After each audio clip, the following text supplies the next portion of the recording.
Oi gente, tudo bem? Eu sou a Ana Lu e eu li A Mãe da Mãe de Sua Mãe e Suas Filhas, da Maria José Silveira. Esse livro eu peguei na mesinha de centro da minha amiga Ju Spohr. Ela tinha recentemente ganhado da editora e eu perguntei se eu podia pegar emprestado e ela deixou. Eu trouxe pra casa e fiquei ainda um tempinho até finalmente decidir ler. E por que eu me interessei por esse livro? Pra quem acompanha o canal já há mais tempo, sabe que acho que em 2018... talvez tenha sido 2017, mas chutaria 2018.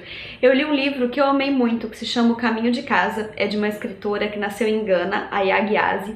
E ele é um livro que conta a história do povo negro e do racismo estrutural desde quando eles começaram a ser escravizados da África para a Europa e para a América até os dias de hoje, né, até quando ela estava escrevendo o livro. Eu achei esse livro sensacional, eu achei ele uma aula de história incrível, e desde então eu me interessei por esse tipo de narrativa. E esse livro aqui, que eu peguei lá na mesa da Ju, é como se fosse a história do Brasil através de mulheres. E eu achei que era uma proposta muito interessante, então eu peguei, e acho que é importante dizer que esse livro aqui, ele é a nova edição com capítulo extra. O livro da Maria José foi publicado pela primeira vez em 2002, e essa edição, se eu não me engano, é do ano passado, e tem um capítulo extra, então a gente tem mais uma mulher, mais uma geração inserida na história. E bom, vamos falar então um pouquinho sobre ele. Bom, eu acho que assim, esse é um livro bastante interessante. A Maria José, ela é antropóloga e comunicóloga e com certeza ela estudou muito história do Brasil para poder se propor a escrever essa obra. No final do livro a gente tem uma lista extensa da bibliografia utilizada por ela, então eu acredito que ela realmente fez um apanhadão histórico para contextualizar suas personagens de forma que fizesse bastante sentido.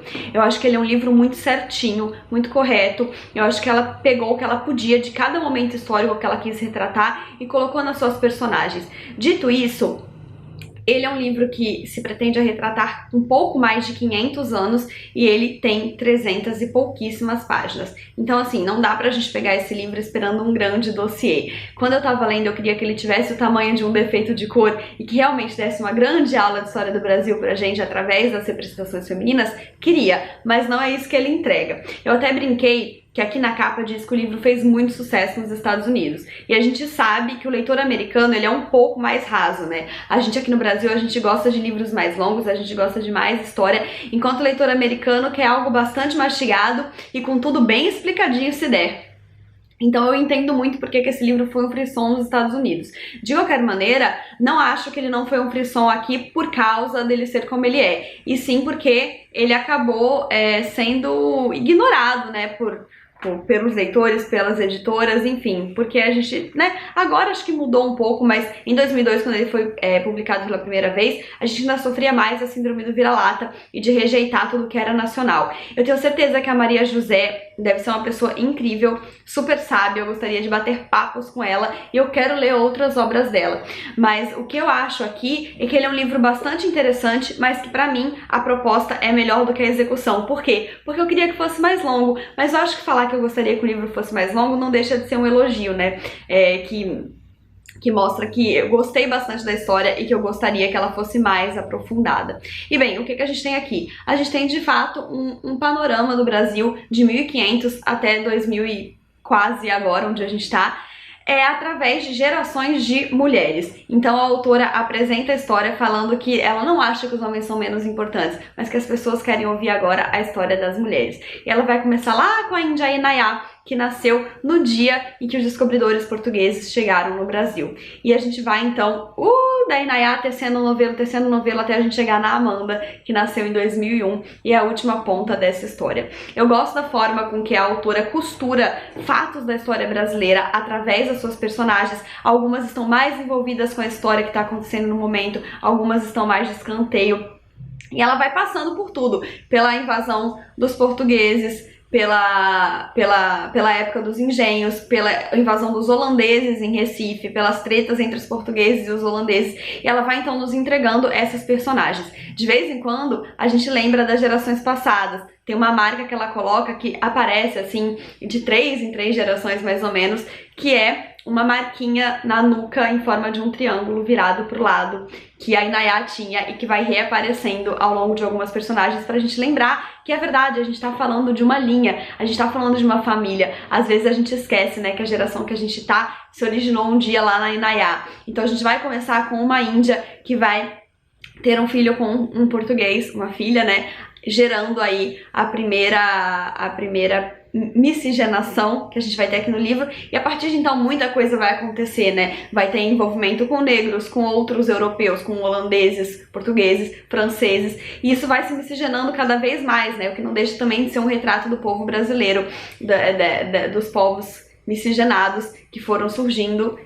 Isso começou em algum lugar com uma índia, e eu acho isso muito interessante. Eu gosto muito da linha do tempo que a autora coloca aqui, só gostaria que fosse mais aprofundado, né? Como eu falei, são 500 e poucos anos retratados em poucas páginas, o que faz com que os capítulos sejam curtos, e eu percebo muito algumas manias da escritora. Eu não sei quanto tempo ela levou pra escrever, mas a gente percebe claramente que, sei lá, de tal capítulo pra frente ela tava gostando muito de usar uma palavra X, e essa palavra começa a aparecer muito. Eu achei isso engraçado, porque eu não via isso antes e começava a acontecer. Então dá pra você fazer quase que uma linha do tempo de escrita da autora. O que me incomoda um pouquinho, eu confesso, pegar essas manias e trejeitos, porque eu deixo o livro um pouco menos fluido, na minha opinião, mas não tira a qualidade dele, claro. Agora, o que eu achei que pesou um pouco foi essa adição do último capítulo. Por quê? Ela escreveu anos depois e ela tava com outro gás. Ele é um capítulo um tanto maior do que os outros e sei lá, você sente que ela pegou e escreveu depois e resolveu complementar a história.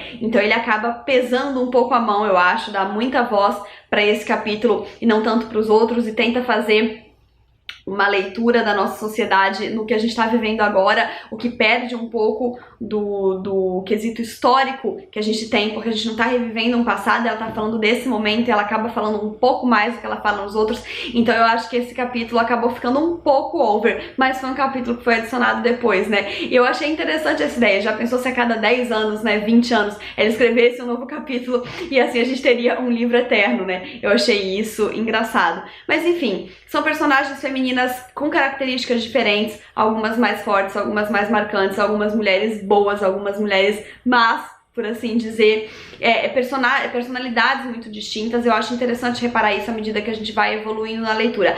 Às vezes eu acho que elas acabavam sendo peculiares demais, como se cada uma precisasse ter uma personalidade muito ipsis literis e fosse assim, e fosse assado.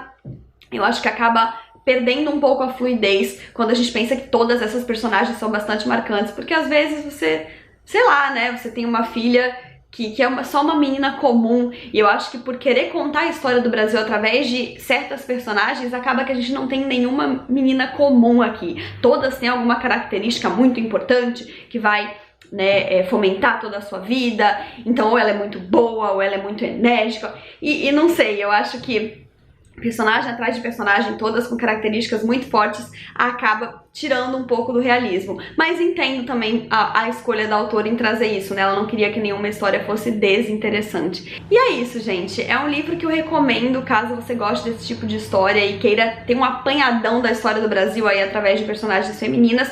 Não é um livro imperdível, mas é um livro que eu não me arrependo de ter lido, que eu gosto. Quero procurar outras obras da autora, porque eu me interessei por ela, eu realmente gostaria de bater um longo papo com ela, e acho que pode ser um livro que pode acrescentar coisas interessantes pra você, assim. Eu tava conversando com meu namorado sobre, e ele adorava saber, assim, os resuminhos que eu dava de cada personagem, as trajetórias que eles iam passando. Então, enfim, acho que pode ser um livro interessante, sim, pra quem não tá esperando que seja um grande dossiê, um defeito de cor, né, que conte aí a verdadeira história do Brasil. Espero que vocês tenham gostado desse vídeo. Não esqueçam de se inscrever no canal se ainda não forem inscritos, deixarem um joinha se curtiram, porque isso ajuda muito o canal a crescer. Um beijo e até a próxima. Tchau!